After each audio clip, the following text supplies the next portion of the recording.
Congratulations, you are Tyrannosaurus rex, the most famous predator in the history of life on Earth. The one whose name literally means Tyrant Lizard King.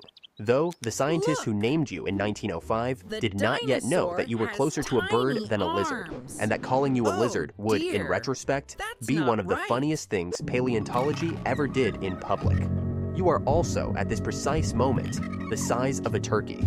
You just hatched. Your egg, in a body that will eventually weigh 9 tons, was roughly the size of an oversized football. The mathematics of dinosaur reproduction had very little dignity built into them, and you are the result. A few kilograms. Feathers, almost certainly, covering most of your body. Not scales, not the gray-green skin that 70 years of Hollywood told everyone to expect. Feathers. You look like an extremely aggressive bird that is deeply unhappy with its situation. And you are in the Hell Creek Formation, which is not a metaphor, though it functions as one. Hell Creek is the ecosystem of what will become the American Northwest, 66 million years ago. Late Cretaceous, the last chapter. A complex, dense, biologically complete environment. Rivers, floodplains, forests, seasonal floods. The kind of place that has been building predators for millions of years and has gotten very good at the craft. You are not the apex predator of the Hell Creek Formation right now. You are a small feathered animal that other things want to eat. Your survival odds entering this world, less than 30% of you will live to adulthood. Most T-Rex that were ever born did not become the thing in the museum. Most became a statistic in an ecosystem that did not pause to acknowledge them. The Hell Creek Formation has a lot of mouths, and you are the right size for too many of them. Misery score, 2 stars. You don't know yet what's coming, neither does your skeleton. Let's establish what Hell Creek expects from you, because expectations matter here. You are small and fast. Your legs, at this size, are proportionally longer than they'll be when you're fully grown. A juvenile T, Rex runs faster than an adult T. Rex, and this is one of the few structural advantages you have in the next 10 years. So note it carefully. You hunt small things. Lizards, early mammals, whatever moves at a scale your current jaw can manage. And this is actually good news biologically. Adults of your species are hunting things the size of buses, which means your age class and their age class are not directly competing for the same prey. The fossil record confirms it. Juvenile T-Rex teeth and adult T. Rex teeth show different wear patterns, different diets, different targets. You occupy a separate ecological niche in the same landscape. The problem is everything else in this landscape. The crocodilians in these rivers are large. There are other theropods. The late Cretaceous built things that eat things your current size, and those things are still here, still operational, still excellent at their specific job. For the first decade of your life, Tyrannosaurus rex is a title you have not yet earned in any physical sense. Right now, you are a fast, feathered, moderately frightened animal, doing the best you can with the body you currently have. You'd think being a baby T-Rex means you're automatically dangerous. You are, technically, Tyrannosaurus rex. You are also, technically, the size of a chicken nugget in a world that has not invented mercy. Here's where I want to pause. Because if you grew up with Jurassic Park, with the documentaries, with the image of T-Rex that a century of pop culture built and handed to you, what I just described is either mildly surprising or actively unsettling. I want to know which one. Drop it in the comments. Did you already know the real T-Rex, or did this channel just make your childhood complicated? Because the argument about what T-Rex actually was is one of the most interesting ongoing debates in paleontology. And the comment section on these videos is where the good version of that argument happens. If the science is landing, hit like. It tells the algorithm that real paleontology has an audience, which means we get to keep doing this. And if you want to keep watching what the fossil record actually says about the animals everyone thinks they already know, subscribe. Because what's coming in the next 10 minutes is going to be significantly harder to recover from than anything so far. By the time you are 14 years old, something changes, not gradually. Not in small increments that you could track and adjust to. Something in your developmental biology throws a switch, and what happens next is one of the most dramatic growth accelerations documented in any known vertebrate animal. 600 kilograms per year, that is your rate of mass gain during peak adolescent growth. 600 kilograms per year, approximately 1.6 kilograms per day, every day. For roughly 4 to 5 years, you are adding the equivalent of a large dog to your body weight every 3 days. This sounds impressive. It is impressive. And it comes with a cost that the fossil record spent decades hiding before anyone assembled the full picture. Everything you are about to become requires fuel. The growth doesn't pause for bad hunting seasons. The development schedule doesn't accommodate failed chases. Your body is on a construction timeline. It will maintain regardless of whether your intake can match the demand. And when it can't, the body starts choosing what to build first and what to quietly deprioritize. The skull is winning this election. It is not a close race. Your skull, at full adult size, will be approximately 1.5 meters long, dense, reinforced, loaded with teeth individually larger than bananas, set in bone engineered to withstand bite forces that no other land predator has ever matched. Building that skull, maintaining it, running it at full capacity, is enormously expensive. In 2026, a study published in the Proceedings of the Royal Society analyzed 85 dinosaur species and found something that had been visible in the data all along. There is a direct relationship between skull size and forelimb size. The bigger the skull, the smaller the arms. Not a coincidence, a trade-off. The resources that could have built functional adult arms were redirected gradually over millions of years of evolution into building the most powerful skull ever placed on a terrestrial predator. Your arms didn't fail. Your skull won. That distinction is going to matter later. You'd think gaining 600 kilograms a year means you're getting closer to safety. You are getting stronger every day. You are also, every day, more expensive to keep alive. And you are still not large enough, or fast enough, or skilled enough to reliably take down the prey your adult body is going to require. You are too big for the small things, and not big enough for the big things. The gap is survivable, but the gap costs, and Hell Creek charges interest. Misery score, 4 stars. You are growing too fast for your own good. This will become a recurring theme. You made it. 9 tons, 12 meters. The skull alone weighs several hundred kilograms. The teeth, roughly 50, D-shaped in cross-section, designed not for slicing but for crushing and tearing, are the largest functional teeth of any terrestrial predator in the history of Earth. You are the apex predator of the Hell Creek Formation. Nothing hunts you. Everything that shares this landscape with you makes a calculation, every time you appear, about whether whatever it's doing is worth remaining visible to you. You walk at approximately 1.28 meters per second. That is 3 miles per hour. Human walking pace.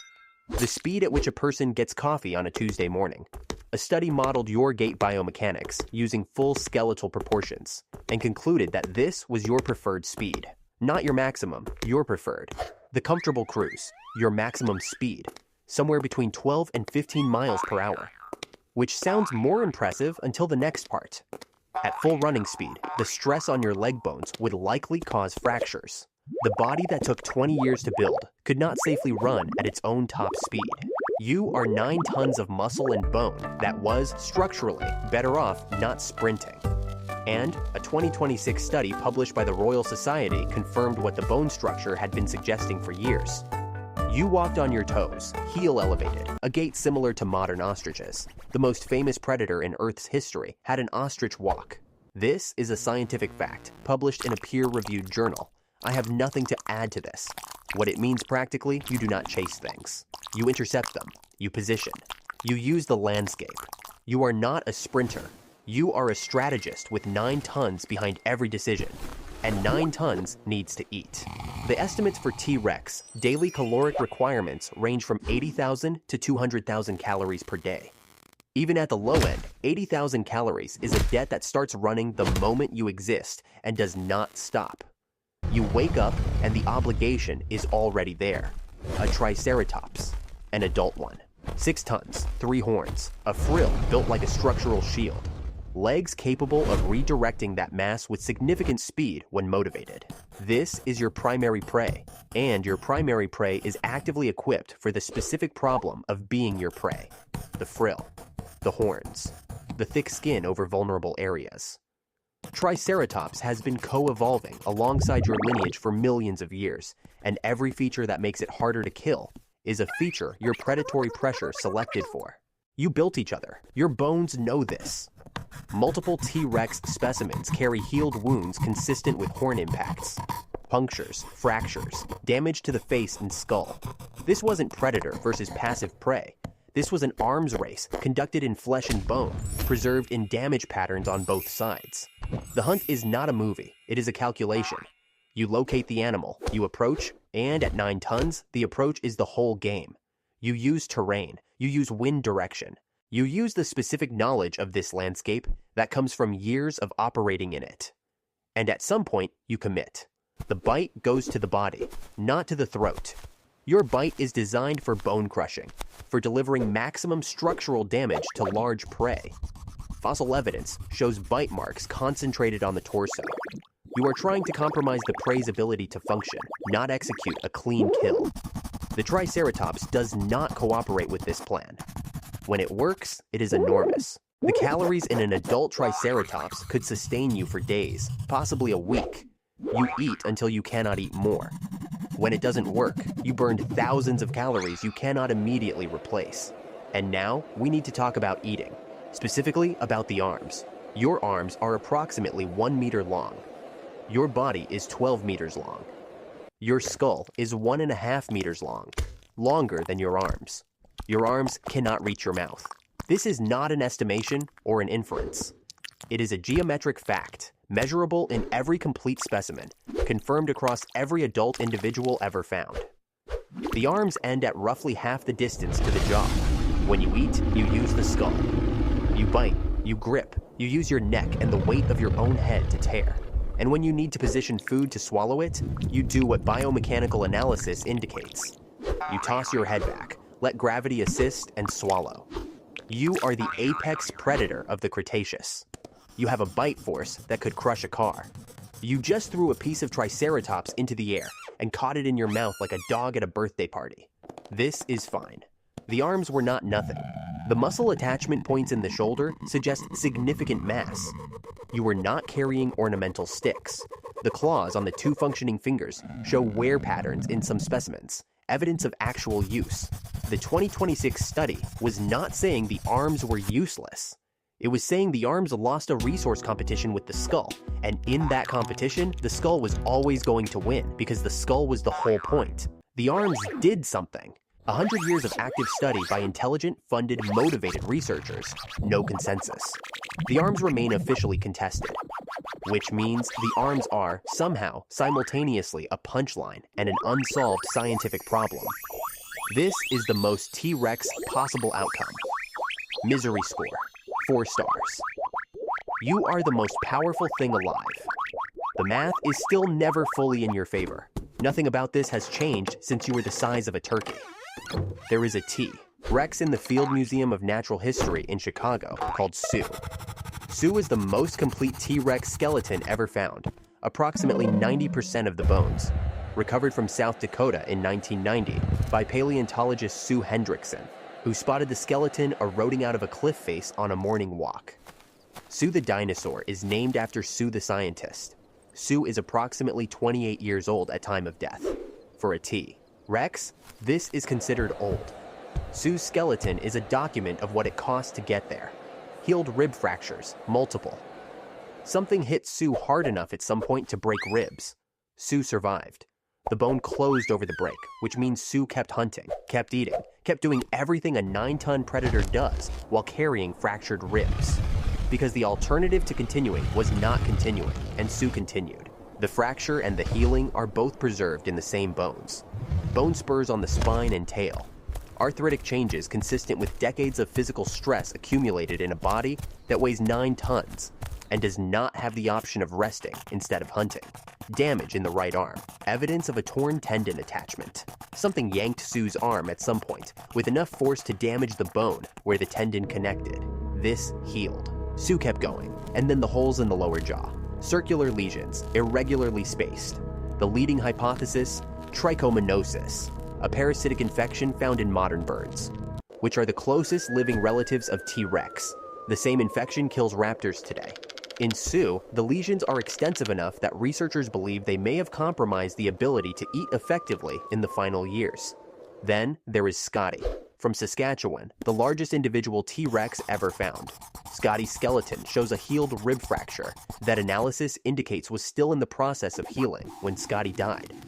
Scotty died with an actively healing injury. Scotty made it to the age where bone can't quite keep up with the damage anymore, and kept hunting anyway, and the record of that is in the calcium of the rib. Visible in cross-section under the right instruments, 66 million years later, you are going to carry marks like these. Hell Creek does not offer exceptions. There is a moment, and you don't need to feel it, just notice it, where you cross paths with a young T-Rex in the territory. 4 years old maybe, human-sized. The same fast legs, the same early feathers, the same specific biological stubbornness that got you through your own first years. You don't feel nostalgia. You don't have the architecture for it, but you have the same bones, the same scars waiting to happen, the same impossible math running from the moment of first breath. In the fossil record, both of you end up as evidence of how hard it was to be this. You are somewhere between 22 and 28 years old. The ribs have healed, and healed again. The shoulder carries the record of the tendon repair. Bone that built itself back up around damage, imperfectly, practically, the way bodies solve problems when the alternative is not solving them. The spine is building its own commentary on decades of 9-ton movement. Bone spurs at the joints, the skeleton's attempt to stabilize what stress keeps destabilizing. Every movement that used to be automatic now has a cost that registers somewhere specific. The hunts are more expensive. Not because the skill is gone, it isn't. The knowledge of this landscape, of prey behavior, of timing, is the accumulated product of decades of doing this and surviving it. You know things about Hell Creek that younger animals don't know yet. But knowing where to be doesn't help when getting there costs more than it used to. You'd think surviving every fracture, every torn tendon, every failed hunt, every fight, every infection proves you're winning. Every healed fracture in your skeleton is evidence of one more thing the Cretaceous tried that almost worked. Almost. For a long time, almost. The prey that was within reliable reach 3 years ago now requires more commitment than the energy budget comfortably absorbs. The Triceratops at the far end of the calculation, the one accessible without serious risk, now requires you to be right on the first approach, because a failed chase is a deficit you recover from more slowly than you used to. The body that took 20 years to build is beginning to cost more to run than it earns. Not dramatically.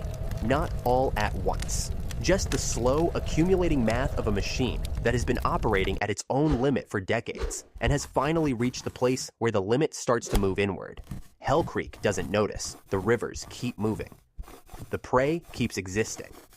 The landscape continues exactly as it has for millions of years, indifferent to the specific difficulty of being 9 tons inside it. Misery score, 5 stars. Not for drama, for the specific honest weight of an animal that gave everything the job required and is finding out that the job required more. The last hunt. We don't know exactly how Sue died. The skeleton doesn't preserve that specific information. The cause of death is rarely legible in bone.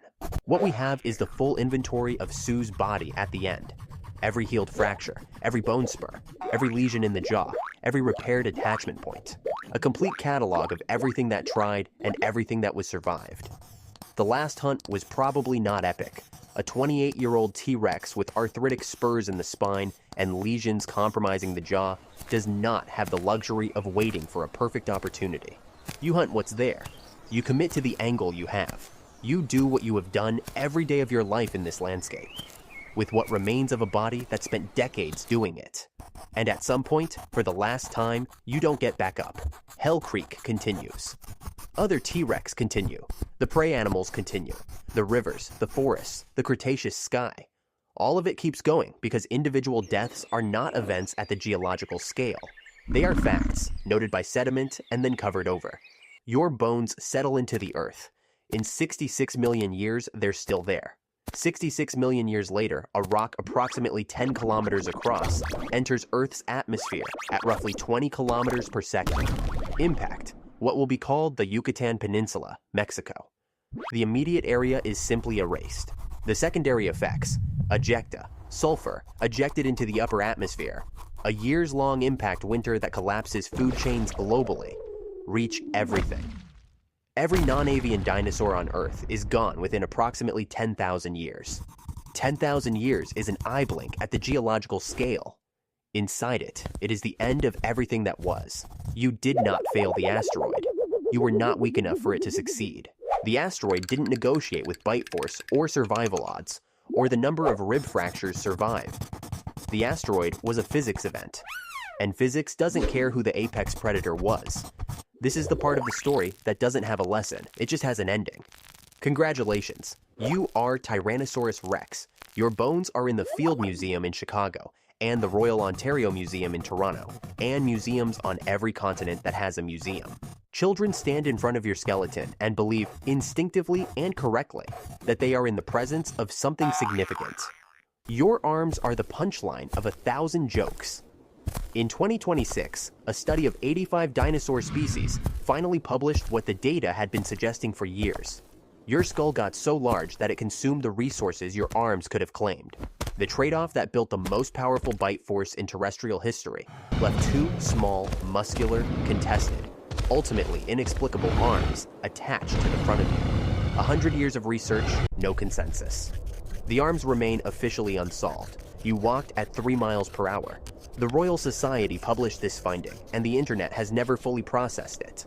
You threw food into the air to eat it. You needed up to 200,000 calories a day. You broke bones and healed them, and went back out and broke more. You hunted things that fought back with horns and mass, and millions of years of anti-predator adaptation. And you carry the proof in every healed fracture, every repaired tendon, every bone spur that marks a decade of doing the most expensive job the Cretaceous had available.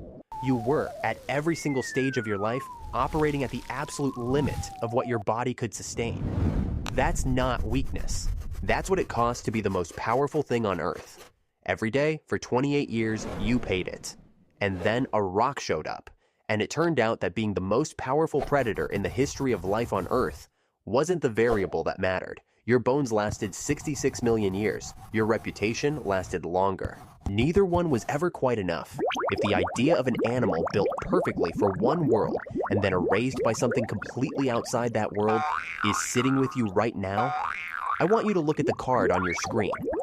Because the video we made right before this one is about a different kind of built wrong.